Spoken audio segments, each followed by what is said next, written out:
Hello, and welcome to the My Heart and Mind podcast, where it's all about creating the feel-good mindset so you can make the most of every moment and reap the benefits of getting the most happiness out of life. And now, over to your host, Sally Crawley. If you've had a heart attack, heart surgery, or a cardiac arrest, or your life has been changed by a cardiac diagnosis, this space is for you. This podcast is about more than surviving. It's about gently rebuilding trust in your body, steadying your mind, and learning how to live well again, even with everything you've been through.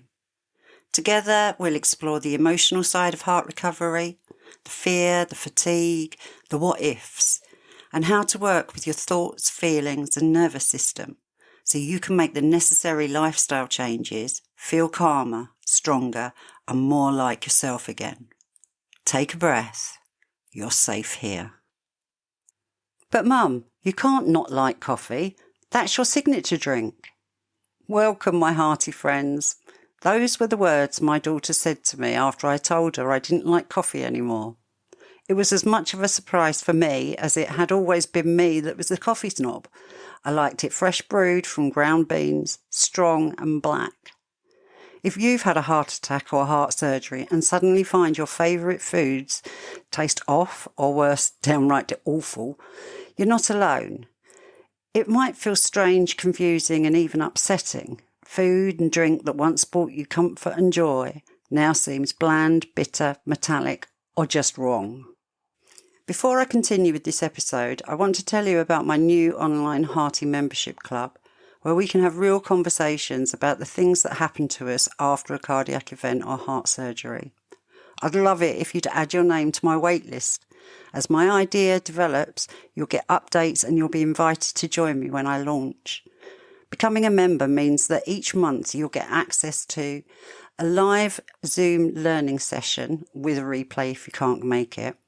In this, I'll share techniques, tips, ideas and suggestions so we can discuss together, and they'll all help you with the practical and emotional side of recovery from your diagnosis. There'll also be a monthly live over Zoom heart-to-heart get-together. Again, there'll be a replay available. This will be a place for us to meet to have an informal and caring conversation about what you, the members, want to talk about. There'll be special guest speakers, an Ask Me Anything session, a chance for you to share your story. Perhaps we'll have some quizzes and play some games. And you can help yourself and others as we travel our recovery journey to our new life. There'll be Reiki energy distance healing sessions available and a guided relaxation recording for you to listen to. So don't miss out. This is the link to my waiting list for more information. www.myheartandmind.co.uk/WL006. It will be on my website and also in the show notes of this episode. So now, let's unpack why the change in taste happens, what it means, and how you can cope in everyday language with real heart and mind support. Well, okay, I said in everyday language. First of all, I'm going to tell you that loss of taste medically is called ageusia. I'm not sure if I can pronounce that correctly, but that's probably the most complicated word I'm going to use today. It's distortion of taste, like food tasting weird or bitter, but it's not common. But it is real and recognised as an effect after a heart attack or heart surgery. Research shows that a small proportion of people who have undergone procedures like coronary bypass surgery report significant changes in taste perception. It does say a small proportion. However, the more I see in groups and my own group, it seems to be quite common, whether it be heart surgery or cardiac arrest or heart failure. Anyhow, even if studies vary in how widespread this is, the fact that people experience it and are often surprised by it tell us something really important, that this is a real part of recovery for some people. There isn't just one answer to why does this happen, but a few factors that can affect how food tastes or drink tastes after your body has been through a cardiac event and treatment. Firstly, there's nerve and blood flow changes. Taste depends on tiny nerves and a healthy blood supply to the taste buds. Surgery and even the stress of a heart attack can affect nerve signals or blood flow, and that can change taste perception. Then secondly, there's medications and anaesthesia. Medicines given in hospital, antibiotics, painkillers, anaesthetic agents can temporarily disrupt taste receptors. Many people describe a metallic or bitter taste while they're taking these kind of drugs or shortly after. Thirdly, dry mouth and saliva changes. Post-operative dehydration and reduced saliva, quite common after surgery and with certain medications, makes it harder for food molecules to reach your taste buds, and that can dull and distort flavour.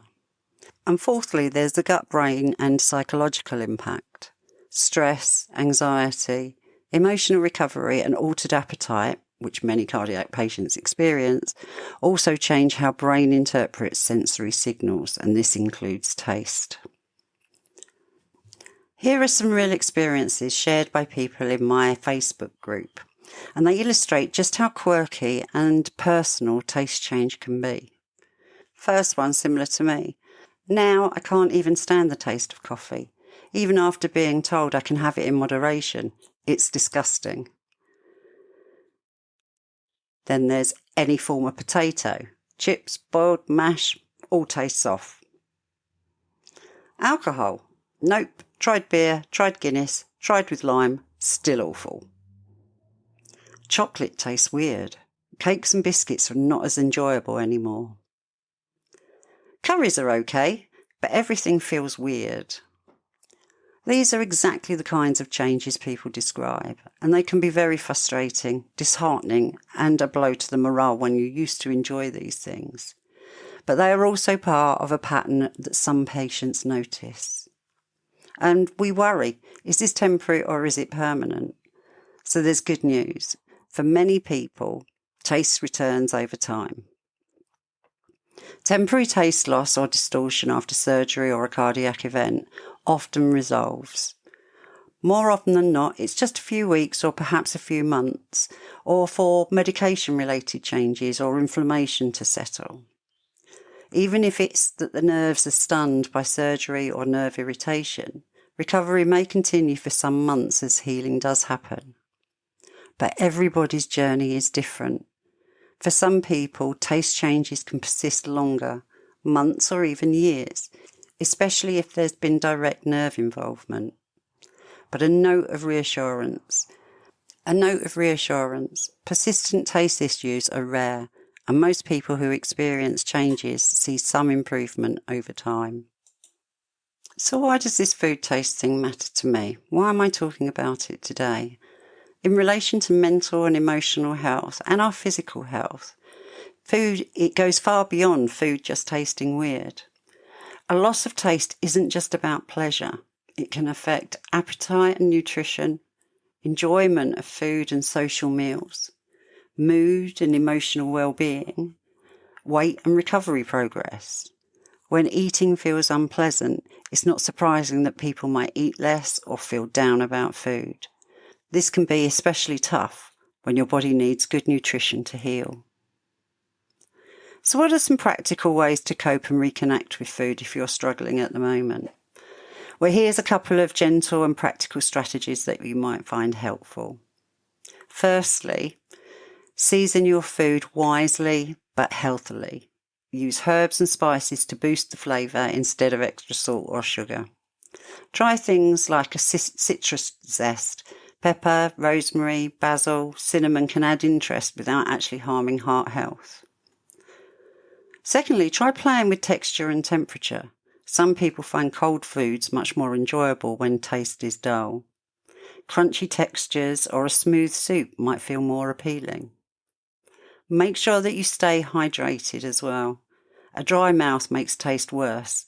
Drink water regularly and consider sugar-free gum or sprays if mouth dryness is a problem. And be curious about what works. If you suddenly love rhubarb yoghurt but can't tolerate coffee, go with the yoghurt. Try gentle experimentation rather than forcing foods that are currently unpleasant. If anything like me, In time, I got my taste for coffee back.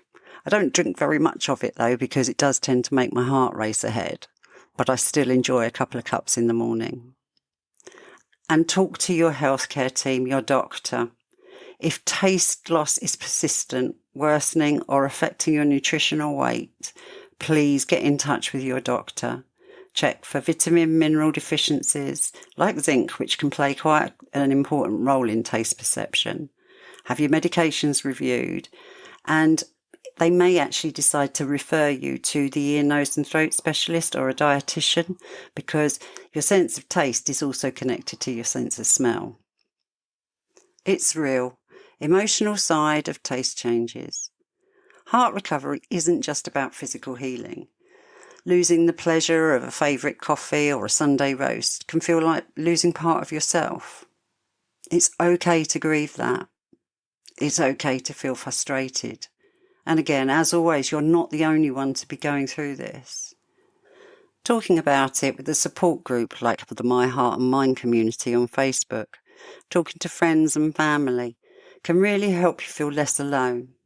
Food is emotional, cultural and social, and when it changes, it touches deep parts of our identity. My final thoughts for today. Healing includes your senses.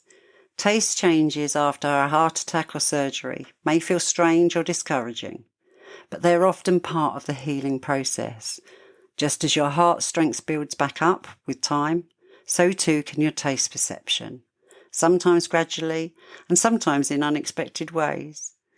Give yourself patience and curiosity. Honour what is enjoyable right now and keep communicating with your GP or your healthcare team and get support from your local community. Your taste buds may be on a temporary detour, but they'll often find their way back. And as I wrap up today, please, if you've enjoyed today's episode, take a few minutes to rate my show and leave a comment. It'll only take you a few moments, and it would make the whole world of difference to me. And remember, sign up for the waitlist, the online Hearty Membership Club. I'll be sending updates out by email. That's www.myheartandmind.co.uk/WL004. And finally, please know you are loved more than you will ever know. You are admired by more people than you'd ever expect. You are worthy of joy, happiness and adoration. You are one of a kind, unique and priceless. You are the only one that can be you. So be proud, be bold, be you. See you next time. And as we say goodbye, a quick but important reminder. This podcast is intended to support and complement your medical care. It is not a replacement. I'm not providing medical advice, diagnosis or treatment. If you have any concerns about your heart, your health or any other symptoms that you're experiencing, please seek the advice from your GP, cardiologist or emergency services immediately. Always listen to your body and always follow the guidance of your healthcare team.